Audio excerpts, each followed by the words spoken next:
up, guys? This is Majid, your teaching striking coach. Is it my show? Yes, it's my show. And here's my friend Brian. Hey, Brian, how you doing? What's up? What's up?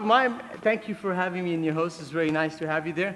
But today, guys, we're going to talk about punching and how to jam the punches.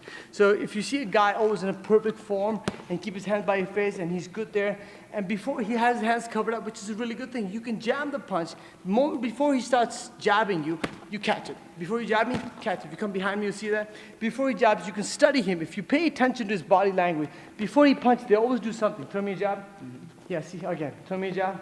See, there's something he does. If you keep on watching your opponent, there's something he does all the time before he makes a jab. See, he does this and he has a rhythm. He does this, he does a rhythm. So when he does that, see, before he does that, study the body motion.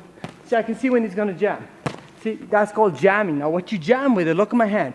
I go to the elbow on the forearm, the top of the glove, and jam it. In case he throws the right hand, I can always put my elbow up, it slides up. So I jam first. If he throws the right hand, I keep the elbow up, it slides up. Again. So I jam it. If he throws the right hand, I just turn my elbow upwards. It's called counter defense. But we talk about the jamming first. This is jab. So he's moving around. Your hands open. Yes, my hands open to catch the forearm. So when I have my hands open, what it does in the glove, you don't have too much opportunity to open the glove like this. So you're going to go like this. See? You can't go with the fist because it'll slip back and forth. But if you go like this, it jams up. So now with the same hand, watch my glove. When I do with the glove, I keep my hand glove open because you can't open too much when you're fighting because the gloves are like this. Most of the gloves are like this. You can only open this much. So when I do this, I keep in the pocket. See that? Just like catching a kick. So when he jams me, before he jabs me, I catch him. See, that's called jamming the glove. So if I'm punching him, jab, boom, and cut him up. I stop him before he starts his rhythm. So before he jabs, here you go, jab, I'm gonna catch. See what I'm doing? You see all the time in MMA, they're sticky, they're touching. They're touching. See what they're doing? See, it stops his rhythm. It stops his rhythm. So I'm doing this, I'm stopping him.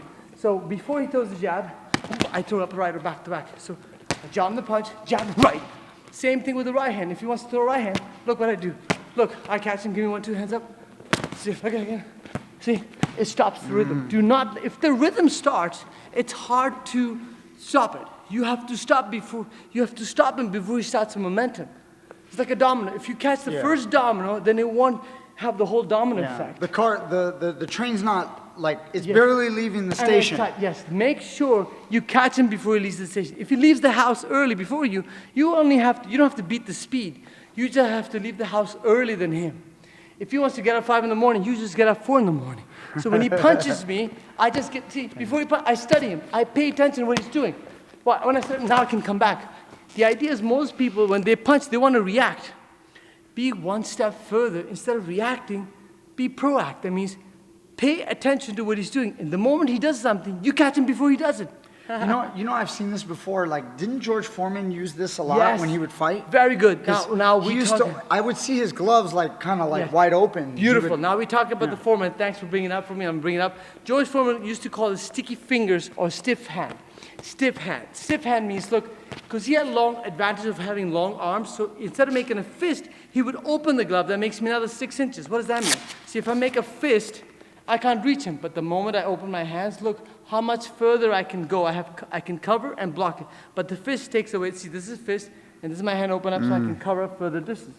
At the same time, blocks me further. And also my vision, too. My vision blocks, I'm blocking the view. And what I'm doing, George Foreman used to block the punches. The reason I know about George Foreman, because my coach was a Stanford, California, 8-time heavyweight professional champion. He was a sparring partner for George Foreman for the last 20, 30 years to live his career. And my coach passed away recently, God bless his soul, Stan Ward. You can Google up there, one of the great boxing coaches. And he's my coach for all these boxing skills that I have, one of the great heavyweights. So watch this. So when you punch, you would stiff the hand out there. And what he's doing, so if you see most of the time people jab, and then afterward they're thrown up for the right hand. So if you throw the wide right hand, like overhand right, this is what they used to do. So they used to jam up. Foreman used to go like this. And see, he's still covered up. From stay there, if you watch, he goes for the shoulder and his elbow's covered up. So if he even throws the overhand right, the elbow goes up. So first I go straight. If I goes up, I just turn the elbow up. Again, stiff. And if it goes up, I just turn the elbow up. But the idea is to stiff and then come back. Again, stiff, elbow up. Look how I duck my head down into my jaw. So my shoulder's protected. If you go from the other side now, and if you see how he's going around it, he's actually protecting my jaw. He can't overhit me because my shoulder's protected. I just have to twist the elbow up. So if I block it here and he throws the elbow, stop one second, give me a straight punch.